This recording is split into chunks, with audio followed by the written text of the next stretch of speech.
보건복지부는 지난해 12월 8일 건강보험 지속가능성 제고와 필수 의료 지원 대책안에 대한 공청회를 개최해서 현장과 학계의 전문가 그리고 국민 여러분께 그간 준비한 내용을 보고드린 바 있습니다.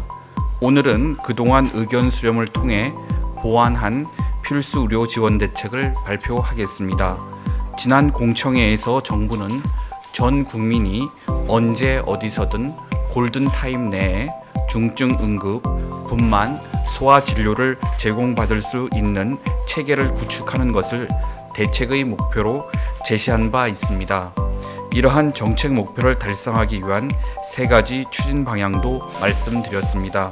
구체적으로는 첫째, 지역 완결적 필수 의료 제공이 가능하도록 관련 전달 체계를 보완하고, 둘째, 공공정책 수가 도입 등 건강보험 보상 체계를 개편하며, 셋째, 충분한 의료 인력을 확보하는 것입니다. 오늘 보고드리는 대책에서는 공청회에서 제시했던 정책 목표 및 추진 방향의 틀은 계속 유지하면서도 공청회에서 제안된 의견과 의료계 현장과의 추가적인 소통을 통해서 수렴된 내용을 보다 구체화하여 반영하였습니다. 공청회 이후 추가 보완된 내용을 중심으로 설명드리겠습니다. 먼저 중증 응급 분야입니다. 응급 의료 체계의 최종 치료 역량 강화에 추가하여 응급 환자 이송 체계를 개선하고 응급 의료 정보 시스템을 강화하겠습니다. 응급 환자 이송 지연을 초래하고 있다고 지적된 119 구급대와 일선 병원 간 환자의 중증도 분류 기준을 일치시키고 응급실 종합 상황판, 응급 전원 협진망을 개선하겠습니다. 이를 통해 가용병상, 질환별 진료 가능 여부 등에 대한 실시간 정보를 제공함으로써 신속하고 정확한 이송과 전원이 가능하도록 하겠습니다.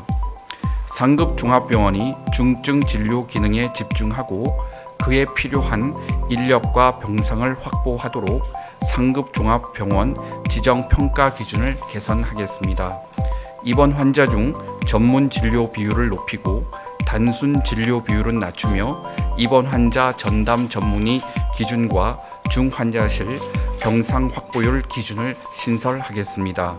다음은 소아 진료 분야입니다. 최근 일부 대형 병원에서 소아 청소년과 입원 진료가 일시 중단됨에 따라 아이들이 크고 작은 병으로 아플 때 혹시 제때에 치료를 못 받는 것은 아닌지 하는 국민들의 우려가 있으시다는 것을 잘 알고 있습니다. 국민 여러분들께서 이러한 걱정을 하지 않으시도록 소아 청소년과 진료 기반을 강화하는 대책도 중점적으로 보완하였습니다. 공청회에서는 1차 진료에서부터 중증 응급 진료까지 소아 진료가 차질 없이 이루어질 수 있도록 야간 휴일 소아 외래 진료 확대, 소아 전문 응급 의료센터의 확충, 그리고 소아암 지역 거점 병원 지정 등을 추진하겠다고 말씀드린 바 있습니다.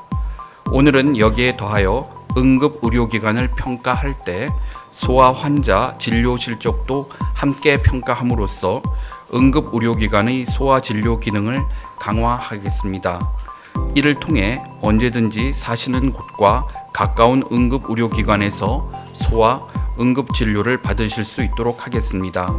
부모님들이라면 누구나 한 번쯤은 아이가 갑자기 아파 당황스러웠던 경험이 있으실 겁니다.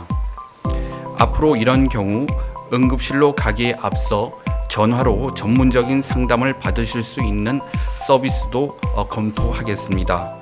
또한 지역 소아 청소년과 진료가 활성화되고 아이들의 건강을 향상시키기 위하여 저연령 아동을 대상으로 소아 청소년과 의사가 아동의 건강 상태 등에 따라 맞춤형 건강관리 계획을 마련하는 시범 사업도 추진하겠습니다. 셋째, 분만 분야입니다. 고위험 산모들이 점차 늘어남에 따라 일정한 시설과 인력을 갖추고 고위험 분만을 수행하는 의료기관들이 안정적으로 산모를 진료할 수 있도록 집중치료실과 고위험 수술에 대한 지원을 확대하겠습니다. 넷째, 공공정책 수가의 운영입니다. 공공정책 수가는 필수 의료 분야에 충분한 의료 서비스의 제공을 위한 건강보험 보상 체계로 세 가지 방향으로 운영하겠습니다. 첫째, 시설과 인력을 갖춘 고난도 중증 진료기관을 집중 지원하고, 둘째, 수요가 부족한 필수 의료 분야의 경우 인프라 유지를 위한 지원을 강화하겠습니다. 셋째, 의료 자원 간 연계 협력에 대해 성과 평가 결과에 따라 지원을 확대하겠습니다.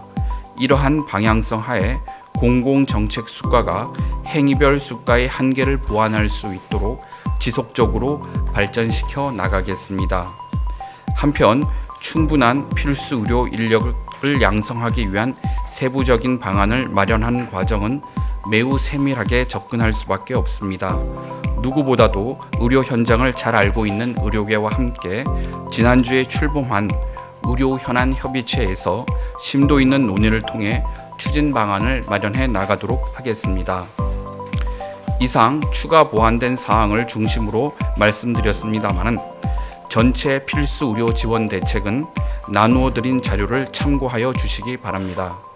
필수 의료 기반 강화는 국민의 생명과 직결된 필수 의료에 대한 접근성과 의료의 질을 제고하기 위한 정책 방향이며 지속적으로 발전시켜 나아가야 할 국정과제입니다.